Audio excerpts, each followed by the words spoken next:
Good day mga boss, welcome na naman dito sa ating panibagong video. For today's video mga boss, i-repaint na natin yung kahan ni Yuri. Na kompleto na rin naman natin yung kanyang mga pintura, nandun na sa kaibigan natin. At nabaklas ko na rin pala to mga boss, para hindi na masyadong mahaba yung ating video, hindi ko na binidyuhan. At napapansin nyo si Yuri hubad na naman. So ayun mga boss, dalhin ko lang muna to dun sa shop nung kaibigan natin sa Noms Moto Garage. So ayun, nandito na rin pala tayo sa kaibigan natin mga boss, dito sa Talisay kay Boss Nomer. Nadala na rin natin yung mga bearings ni Yuri. Boss, ang inga dyan. Ang inga. So ayun, lilihain muna namin mga boss para makapag-primer kami ngayon. Tapos na rin pala tayo magliha mga boss ng ating fairing. Ayan. Ang susunod na pala natin ito is bubugahan na natin ito ng primer surfacer. Siyempre si Boss Nomer ang mabubuga niyan. Dehador lang tayo.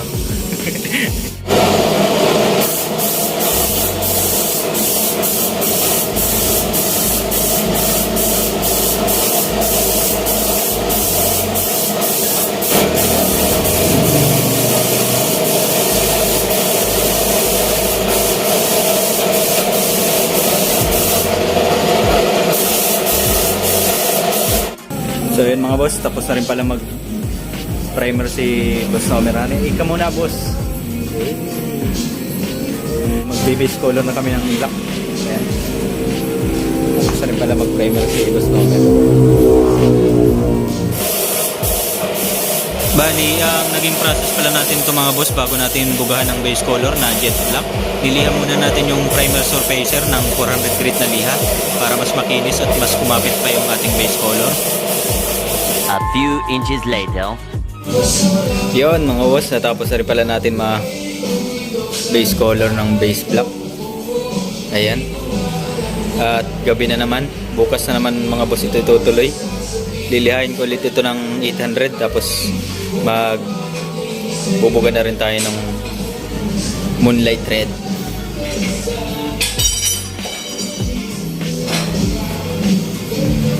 Nahirapan pala kami dun sa primer kasi nagparaliha tayo kasi nagkulubot yung dating kulay ng bearings natin. Nag-react dun sa in-spray natin na primer. The next morning.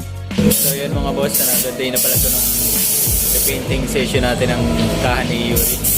Ayan. At nagre-ready na rin si Boss Nomer. Ilalapatan na natin ang light red. Tapos ko na rin itong lihain.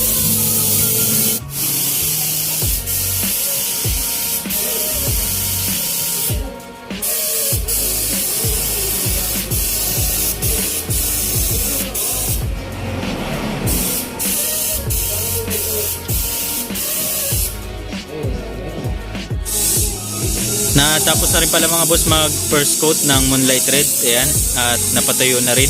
Bali lilihahin muna natin to ng 1000 grit bago mag second color. At ay, tamang liha lang muna tayo dito mga boss. At kailangan nating pakinisin at tanggalin yung mga orange peel.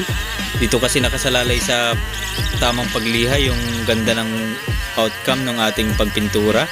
At dito mga boss, natapos na rin natin maliha. Napakaganda ng pagkakaliha natin. Ayan, wala na rin yung mga orange peel.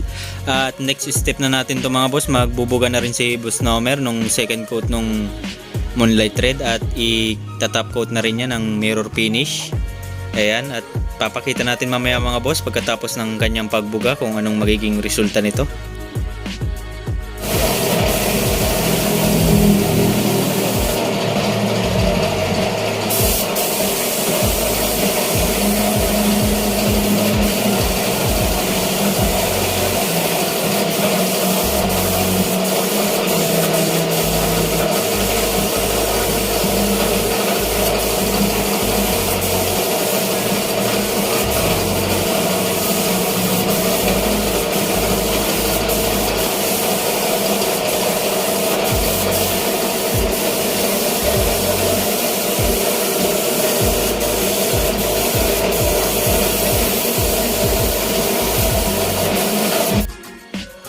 Sheesh! Natapos na rin pala magpintura si Boss Nomer mga boss. Napakaganda ng kanyang pagkakabuga dito. Ayan. Ito pala yung kulay ng Moonlight Red na pinatimpla natin dito sa paint shop, dito sa lugar namin. Ayan, sa dark mga boss, makikita lang natin is yung itim lang. Pero pag nasisinaga ng araw, ayan, hindi masyadong klaro sa camera, pero dark na dark siya pag walang sinag ng araw or ilaw. Pero pag nasisinagan, lumalabas yung pagka-red niya. Napakaganda, napakakintab. Bali, tuyo na rin pala ito mga boss. Napatuyo na rin natin to. Kanina pa kasi ito natapos mabugahan. Ayan. At dadalhin na rin natin to dun sa bahay natin at ikakabit na natin to kay Yuri. Ayan, lumalabas yung red sa liwanag ng araw. So ayun mga boss, uwi muna tayo. Dalhin muna natin to para may kabit na rin natin kay Yuri. So yun mga boss, baka pala tayo mag-uwi. Shoutout ko muna pala si Boss Nomer, yung nagpintura ng kahan ni Yuri. At kung gusto nyo pala magpagawa mga boss, dito pala, i-PM nyo lang yung page ng Noms Moto Garage. Dito yung page nila. Ayan.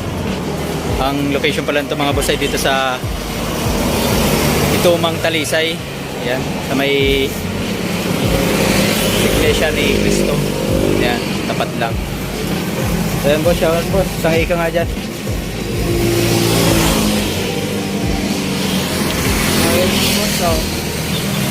Dito na natin. Uwi na tayo mga boss.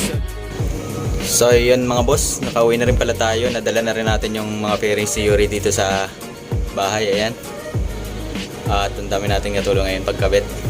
Naikabit na rin pala natin yung mga lens. Saka itong high tension wire. At bali kakabit na lang pala natin to kay Yuri ngayon. Ikaw muna, Jibor. Hey. Hey. So yung kabit natin to ng mabilisan mga boss, tapos ilalabas natin si Yuri para mas makita natin ng maayos. So yun mga boss, natapos na rin pala natin may kabit yung mga fairings ni Yuri. At nandito na rin tayo sa labas. So ayan, ipapakita na natin yung kung anong maging itsura ni Yuri ngayon. Ayun na pala si Yuri mga boss. Ang ganda niya sa personal mga boss. Bagay na bagay. At yung kulay pala mga boss, about sa kulay, pag sa malayo, kaya nagda-dark, medyo madilim siyang tingnan. Para siya nagmamaroon or nagbabrown. Pero pag sa malapitan, makikita yung nagre-red siya, nagre-ready siya yan.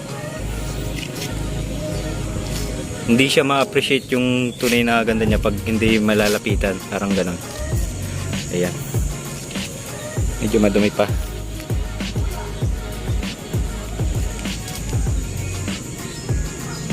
Nakikita yung mga glitters niya pag naliliwanagan.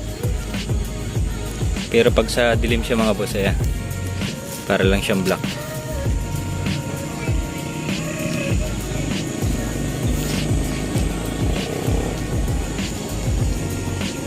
Ayan, black lang siya, dark lang siya dito sa madilim. Pero pag dito sa nasisinaga ng araw, ayan, nagre-red siya. Mas maganda siya mga boss sa personal. At ginayan pala lang natin yung Moonlight Red. Pinatimpla lang yan natin dito sa paint shop dito sa atin. Kaangas ni Yuri ngayon ah.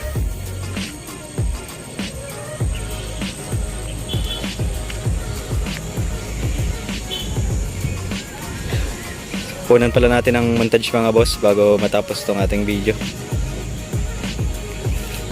At ang susunod na rin natin yung decals ni Yuri mga boss. Dadalhin natin to doon sa WNC sa napanalo na natin na pre-decals doon sa last show natin. Para makuha na ng layout. So yun, maraming salamat sa panonood mga boss. At maraming salamat pala, shoutout pala kay Boss Nomer sa Noms Moto Garage. At kung gusto nyo pala magpapintura din mga boss, ipadala nyo lang yung kaha nyo ng mga motor nyo. Nagpipaint din siya kahit sa ship lang.